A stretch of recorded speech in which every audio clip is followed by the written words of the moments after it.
Hi, and welcome back to Being Nerdy. Apiculture is gonna be the topic for today. So, first of all, let's see what is an apiculture. Apiculture word एक Latin word से आया है apis, and Latin में apis का meaning bee होता है. ठीक है. Apiculture या bee keeping जो है it's simply the care and management of honeybees. जैसे fisheries में या फिर pisciculture में it was the care and management of fishes for the production of food and for various other things that were meant to feed the industry to generate the refined products. वैसे यहाँ पे culture में हम बीज को rare करते हैं, उनका केयर करते हैं, उनका मैनेजमेंट करते हैं सो दैट हनी बीज का सो दैट हमें उनसे हनी प्रोड्यूस हो और हम वो यूज़ कर सकें और वैक्स की प्रोडक्शन के लिए हम उन्हें यूज़ करते हैं. सो एपिकल्चर हम एक स्पेसिफिक जगह पे कैरी आउट करते हैं और उनको हम पियरीज कहते हैं. ठीक है. अपियरी सिंगुलर है एंड अपियरीज इज़ द प्लूरल. अपियरीज ऐसी लोकेशंस होती है जहाँ पे हम बहुत सारे बी हाइव्स को रख सकते हैं. ठीक है. अदरवाइज़ हनी बीज कहीं पे भी अपना बी हाइव बना सकती हैं. तो हम कहाँ कहाँ ढूंढेंगे, कितनी हाइट पे या फिर कितना दूर दूर इन को ढूंढेंगे बी हाइव्स को. सो हम अपियरीज बनाते हैं जहाँ पे बी हाइव्स हमने मेंटेन किए हुए होते हैं और बीज वहाँ पे आती हैं और वहाँ पे रहने लगती हैं. ठीक है. और वहाँ पे हनी एंड वैक्स की प्रोडक्शन भी कैरी आउट करते हैं. अपियरीज उन रीजन्स में बनाई जाती है जहाँ पे सफिशेंट बी पास्चर्स हो. अब बी पास्चर से क्या मतलब होता है, जहाँ पे बी को क्या, हनी बी को क्या ज़रूरी होता है, हनी बी को फ्लावर ज़रूरी होता है सो दैट वहाँ से वो नेक्टर को कलेक्ट करे, फ्लावर्स पे जाके बैठे. ठीक है.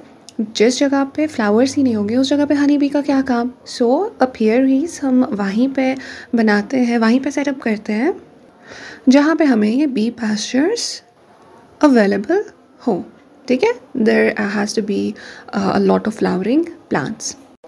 Now the next question is why do we keep bees? अब हमें bees को रखने का क्या फ़ायदा है.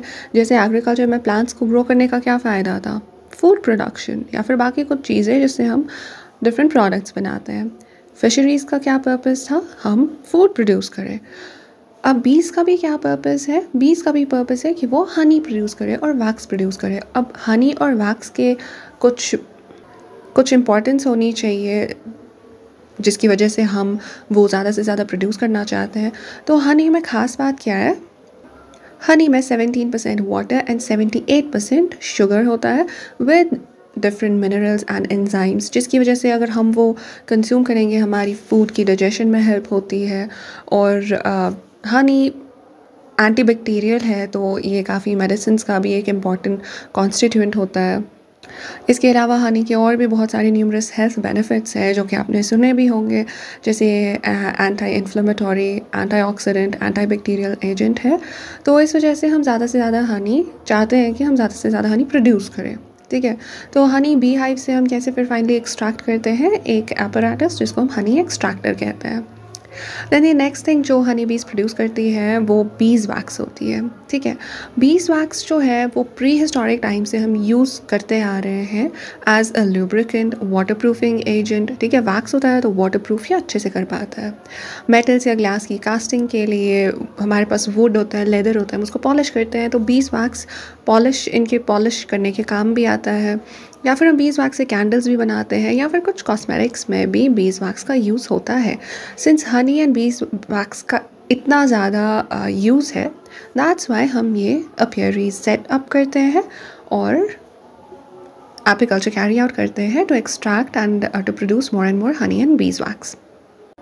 अब ये तो बीज के बारे में था कि वो क्या प्रोड्यूस करती है, बट हनी बीज जो है उनमें डिफरेंट मेंबर्स होते हैं. जो बी हाइव में रहती है ना बीज बहुत सारी, उनको हम बी कॉलोनी कहते हैं. तो बी कॉलोनी में इनके डिफरेंट मेंबर्स होते हैं. ठीक है. तो वो मेंबर्स कौन से होते हैं, let's discuss them one by one.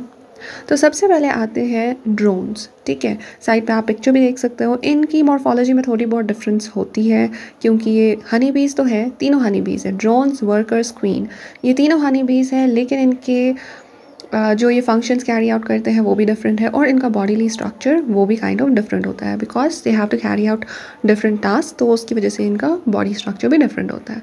So first is drones. Drones fertile males होते हैं. Always remember drones are the fertile males. इनमें हैप्लॉइड क्रोमोसोम होता है, जैसे हमारा ह्यूमन्स का क्रोमोसोम 2n होता है. ठीक है. हम डिप्लॉइड है. लेकिन ड्रोन्स में हैप्लॉइड नंबर ऑफ क्रोमोसोम होता है और these only exist for the purpose of reproduction. इनका कोई काम नहीं है, कुछ नहीं करते हैं, इनका सोल पर्पज़ है reproduction and to fertilise the queen. तो ड्रोन्स का बस यही एक काम है, ठीक है। फर्टाइल मेल्स होते हैं। सेकेंड हमारे पास वर्कर्स होते हैं। वर्कर्स इनका ऑपोजिट है ड्रोन्स का, वो फीमेल्स होती है लेकिन वो फर्टाइल नहीं होती है, वो स्टीराइल होती है, ठीक है। उनमें फर्टिलाइजेशन नहीं हो सकती है, वो स्टीराइल होती है और उनमें डिप्लॉयड क्रोमोसोम होता है। तो वर्कर बीज कहाँ से बनती है? जब ड्रोन्स एंड क्वीन फर्टिलाइज करते हैं, वो रिप्रोड्यूस करते हैं वर्कर को, ठीक है। ये जो वर्कर है ये फर्टिलाइज्ड एग से बनता है जो क्वीन ने ले किया होता है। लेकिन ये वर्कर्स, इनका बस कोई ऐसे ड्रोन्स की तरह एक ही पर्पज़ नहीं है, the purpose of reproduction. Workers का सारा कुछ रोल जो है, जो बी कॉलोनी में कैरी आउट होता है, वो वर्कर्स का होता है। सिंस इनका नाम ही वर्कर है, that means these honeybees they keep on working 24/7, ठीक है। वो हाइव को क्लीन करना हो, वो नेक्टर को कलेक्ट करना हो, वो बी हाइव का टेक केयर करना हो, उसका गार्ड करना हो, या फिर फॉरेजिंग को जो डेड बॉडीज़ होती हैं उनको क्लीन करना हो, जो भी कुछ गंद हो बी हाइव में उसको क्लीन करना हो, बाकी बीज को फीड करना हो, ये सारा काम वर्कर्स कैरी आउट करते हैं। देन फाइनली होता है क्वीन। क्वीन बी हाइव में यूजुअली 1 इन नंबर होती है सिर्फ, ये बाकी वर्कर बीज से इसका साइज़ थोड़ा बहुत लार्ज होता है। जैसे इस पिक्चर में आप देख सकते हो, एक तरफ से वर्कर बी है जो छोटी हुई है, ठीक है, साइज़ में छोटी है ऑन द राइट साइड, और लेफ्ट साइड पे हनी बी है, क्वीन हनी बी है जो लार्जर इन साइज़ है। और ये पूरे बी हाइव में, बी कॉलोनी में बस 1 इन नंबर होती है, ठीक है। और इसका भी बस एक ही काम होता है, दैट इज़ जिस एग को ड्रोन ने फर्टिलाइज़ किया है उसको ले करना, ठीक है। These were the members of the bee colony. So hope it was clear, and if you like the video, please do not forget to like, share and subscribe, and thanks for watching. See you in the next video. Bye bye.